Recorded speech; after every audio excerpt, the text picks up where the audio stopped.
ซ้ำสิเลือกซ้ำสิเบิ่งเอาเนาะ3ไอ้น้องเลนกูเซอร์ปาราโลปี21น้ำใส่22ตัวนี้ปี22น้ำใส่23เลนกูเซอร์ B8 ปี12น้ำใส่13สายเดิมศูนย์เหล่าออโต้ฟูลวินออปชั่นเต็มเดี๋ยวพาทุกท่านไปรับชมกันได้ไป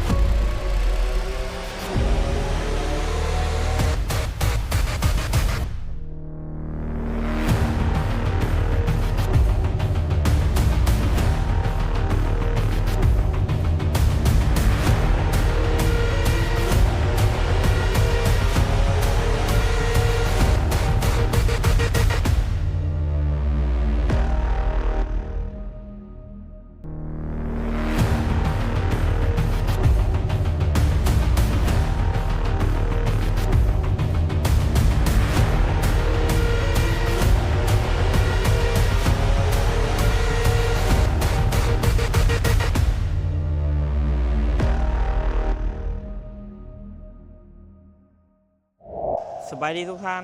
มันทั้งสองให้เองเจนแล้วค่ะโดดาวกับเจนโจนัสตัสสอนมันนี้มาเบิ้งขั้นนี้ก่อนเนาะเป็นรถปี2021น้ำใส22เป็นเลนกูเซอร์ปาราโลเนาะรถงามๆเดิมๆโบตัมโบปีนรถใส่เมื่อเดียวเนาะเอาไปซื้อน้ำกบกว่าเพิ่น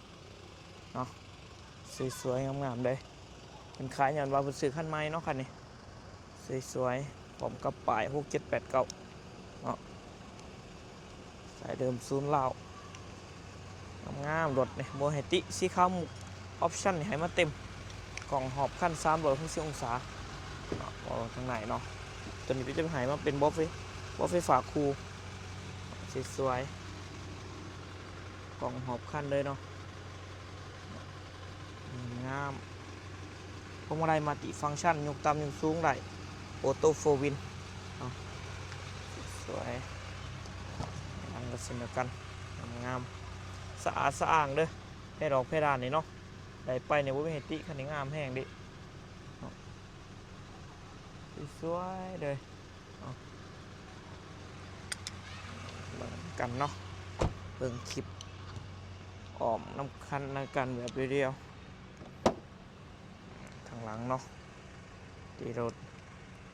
ทงหยอกทงยางเนาะบอตัวนี้ยังไม่ทันได้ใส่งานเลยเนาะให้ดอกเพดานนี่งาม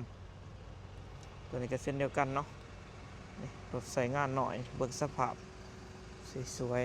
โอเคมาเบิกหมดเลยเนาะงามเส้นเดียวกันพวงมาลัยพวงมาลัยเข้มไหม้ได้หน่อยเนาะ30,000ปลาย32,000 โลเท่านั้นพับแบนได้เปิดซันรูปได้เด้อเนาะมีสนุกให้พร้อมเป็นพอเป็นเพจอยู่ครบสายเดิมศูนย์เหล่าเนาะเป็นป้ายโอนซื้อได้ทุกแข้งเอาบนข้างหลังก็มีจอให้พร้อมสะอาดสะอ้างดูหราโตโยต้าเรนกูเซอร์ปาราโลเนาะเซ็นเซอร์หน้ารังมอเนี่ยสีขาวมุก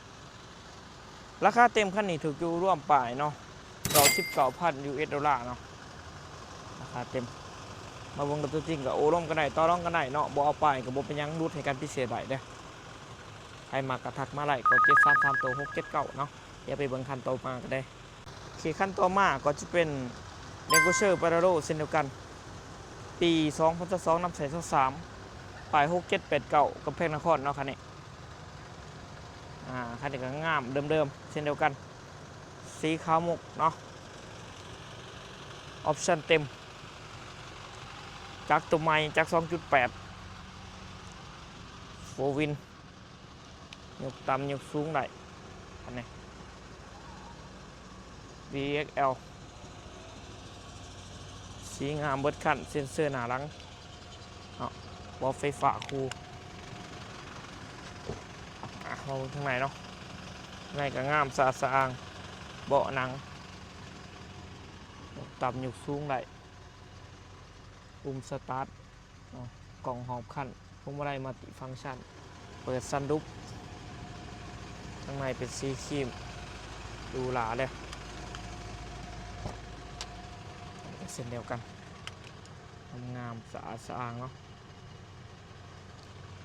ได้ไปโอเปเฮติเคมาเบิ่งทางล่างเนาะทางล่างก็สะอาด เบาะยังมีครบแต่เราเพดานงามจักดีแอร์เย็นรถเดิมเคมาเบิ่งคนขับเนาะคนขับก็งามสะอาดสะอาดพวงมาลัยมัลติฟังก์ชันเข้มใหม่ได้หน่อยเนาะ30,000ปลาย36,000โดเบาะหนังงามเดิมๆเปิดซันรูปไหลไหนไปบ่มีให้ตีเลยมักคันใดจับจองได้ข้างหลังก็เช่นเดียวกันสะอาดสะอ้างรถเจ้าสำหรับราคาเต็มคันนี้ถืออยู่เนาะปี22น้ำใส23พร้อมกับป้ายแมน100,000กับ$4,000เด้อมาเบิ่งรถตัวจริงกับโอ้ร่มกันได้ต่อรองกันได้รถอยู่ปากเสเนาะสุดพอนเทิร์นได้เด้อทุกท่านเด้อโทรกันทุกครั้ง9733ตัว679เดี๋ยวไปเบิ่งคันอีกต่อมาโอเคขั้นต่อมาก็จะเป็น Denguser V8 ถ่าย12น้ำใส13เด้อเนาะงามๆรถสายเดิมศูนย์เหล่าเช่นเดียวกันออปชั่นเต็มออโต้โฟวินเนาะเบิ่งเอาบอกไปนำกันสีนี่งามเนาะที่เดิมมีแต่เขาเก็บคัดเล็กๆน้อยๆให้เนาะโคตรเท่สไตล์ Denguser V8 เนาะ EX โอเคเดี๋ยวพาทุกท่านเข้ามาเบิ่งรถข้างในเด้อให้งามหนังสะอาดสะอ้างบบไฟฟ้าคู่พวงมาลัยมัลติฟังก์ชันเข้มใหม่ได้น้อยๆเนาะ80,000ปลายตัว88,000ออโต้โฟวินเบาะหนังเปิดซันรูฟเช่นเดียวกันเนาะสวยๆตัวนี้ทางล่างก็มีแอร์ล้างเช่นเดียวกันเลยโอเคเบาะทางล่างก็มีหายครบสะอาดสะอ้างรถเลยรถใส่งานหน่อยเนาะ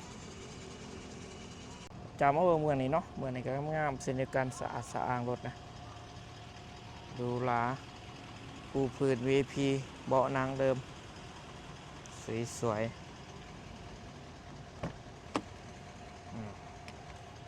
งามได้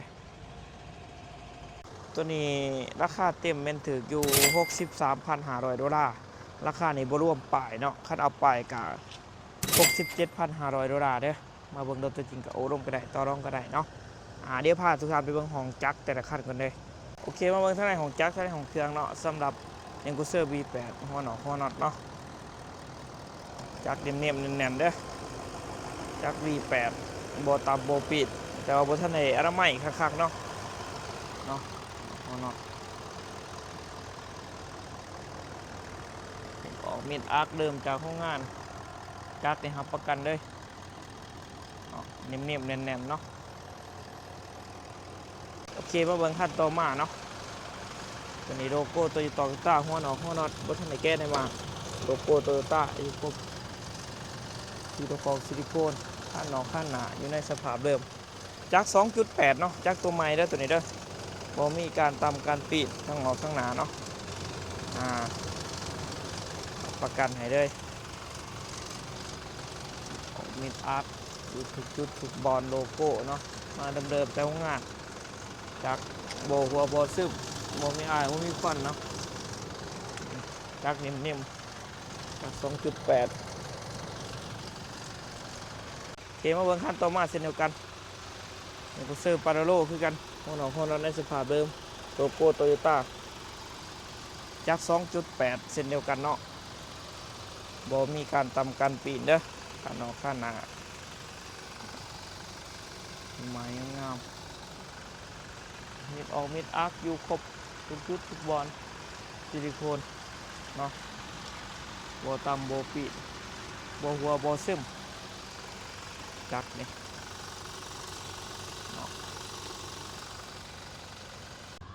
จะฝากไปเติมทุกท่านเด้อกับ3ไอ้น้อง Denguser เนาะตัวนี้จะเป็น Denguser Paralo